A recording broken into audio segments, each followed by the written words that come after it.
Hello, welcome to Mechanical Measurements and Metrology Lab. Here is explanation for mechanical comparator experiment.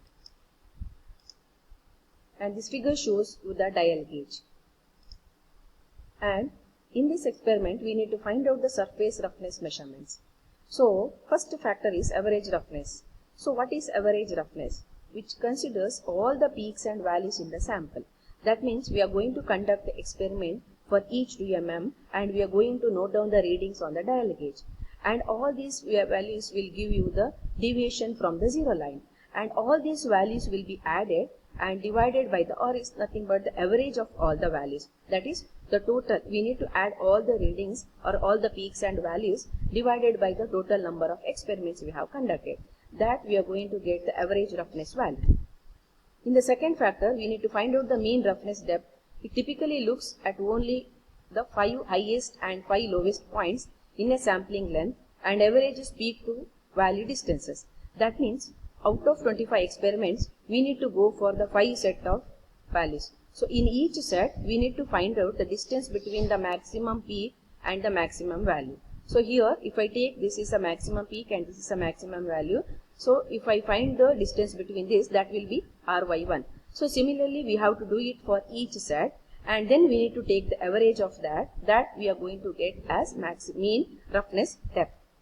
Then these are the readings we have taken for 25 set of readings we have taken, each at a distance of 2 mm. So for 2 mm depth, we have noted the dial gauge deviation and this will give you the deviation from zero line. So dial gauge division into the least count, if you multiply 0.002, that will give you the deviation from the zero line.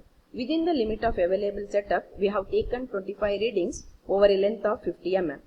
But in actual practice, we have to take 25 readings within a span of 0.5 mm.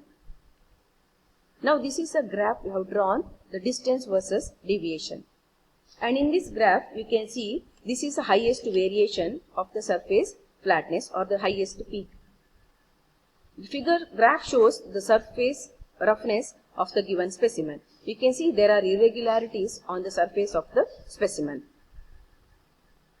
Now we need to find out the roughness average. So how to find out the roughness average? As I explained earlier, it is the average of all the readings. So we need to take the average of all these readings, that will give you the average roughness value. Then maximum roughness depth, it is Rmax.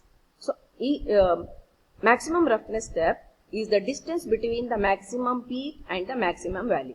Here this is a maximum peak and this is a maximum value. The distance between this peak and this value will give you the Rmax value, that is the maximum roughness depth. Here it is 0.050 because here this is 42 into 10 power minus 3, this is 8 into 10 power minus 3. So it is nothing but 0.050. Then mean roughness depth is nothing but, again as I told, so we need to go for the set of 5 each readings, and in each 5 readings we need to find out the distance between the maximum peak and the maximum value. Then we need to find out the average of that. So here this is the distance between in the first set, this is the RY value, that is the distance between maximum peak and maximum value. And in the second set, this is the distance. And in the third set, we have this is the distance between the maximum peak and maximum value. And in the fourth set, this is the distance between the maximum peak and the maximum value. In the fifth set, this is the distance between maximum peak and maximum value. And all these 5, we need to take the average of all these 5 values. So that will be nothing but the mean roughness depth. This is how we can find out the roughness average, maximum roughness depth as well as mean roughness depth.